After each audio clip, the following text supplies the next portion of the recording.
Welcome to the Text Messages Volume 3 tutorial. In this video, we'll show you how to create clean, professional text message conversations for your videos using DaVinci Resolve. To get started, make sure you download the template from alavio.com. You can find the link in the description below. After installation, go to the Titles tab, then find Alavio and select Text Messages Volume 3.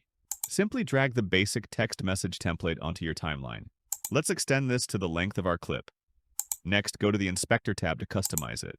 In Overall Controls, you can adjust the size and center position. Use the position control to switch between a sent message on the right and a received message on the left. Under Image, you can import a profile picture. Just click Browse and select an image, then adjust its size and position. The text section is where you type and customize your message. Keep in mind, if you decide to change the font, you may need to readjust the size and position. For the background, use the Show Tail checkbox to toggle the message tail on or off. You can also adjust the blur and blend, with a blur value of 0 removing the blur completely, and a blur blend of 1 making the background fully solid. Of course, you can also change the color. The time checkbox turns the checkmarks read receipts on and off. If you turn them off, you can move the time to the right to fill the empty space. Finally, in the Name section, you can customize the sender's name or delete it if you don't want a name to appear. Now, let's add a typing bar. It comes in two sizes, large and small. For this example, we'll use the small one. Place the typing bar template on the timeline just after your first text message. Once it's on the timeline, go to the inspector to edit the message. Let's position this near the bottom of the screen. Now let's customize our message. The controls are similar to the basic text message template. You also have controls for the background and button color. To create the typing animation, find the Send Message Animation dropdown. Go to the exact frame where you want the typing to finish and the message to be sent. I'm going to the frame when she taps her phone. And now click Select Send Message Frame. This makes it easy for you to line up the timing with your character's actions. The template will automatically animate the typing and the message sending. To continue the conversation, drag another text message template onto the timeline. Line up the new message to the same frame on your timeline. Now, simply customize the new message using the Inspector tab. Let's move this one right below the previous message and set the profile on the right side. Next up, let's add the profile picture and adjust the position. Now we can edit our message.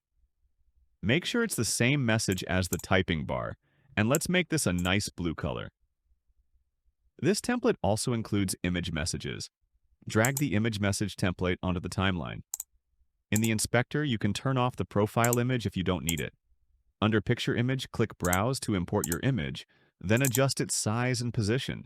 We have made this preset incredibly easier to use compared to our previous versions. Adjusting the frame height and width will maintain the image in the center so you don't have to constantly reposition the image. Let's position this correctly with a little more tweaking.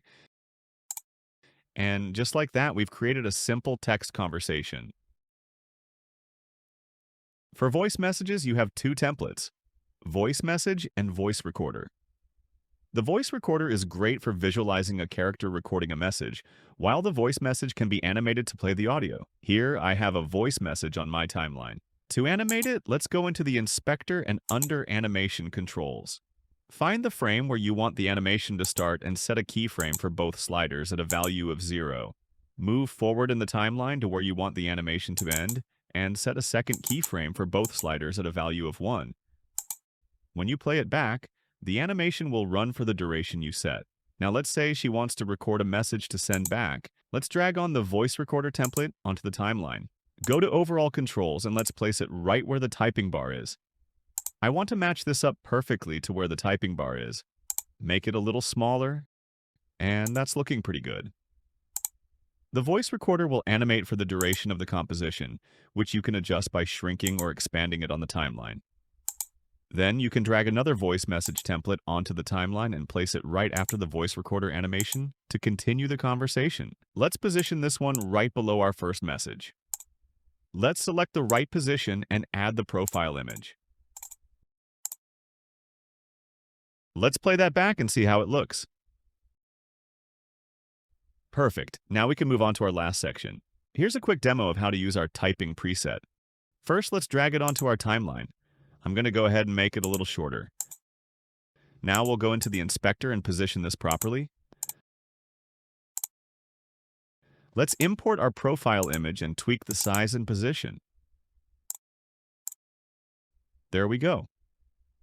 Now let's drag on a text message. I'm going to place this over the typing preset for now. Let's go into the inspector and line this up perfectly with the typing preset. Now we can import our profile image. Make sure that looks good, and let's add our message. Now let's change the background color. The last thing we have to do is make sure that this composition comes after our typing preset. And there we go. I hope this tutorial was helpful. Feel free to leave any questions you have in the comments below, and I'll see you in the next one.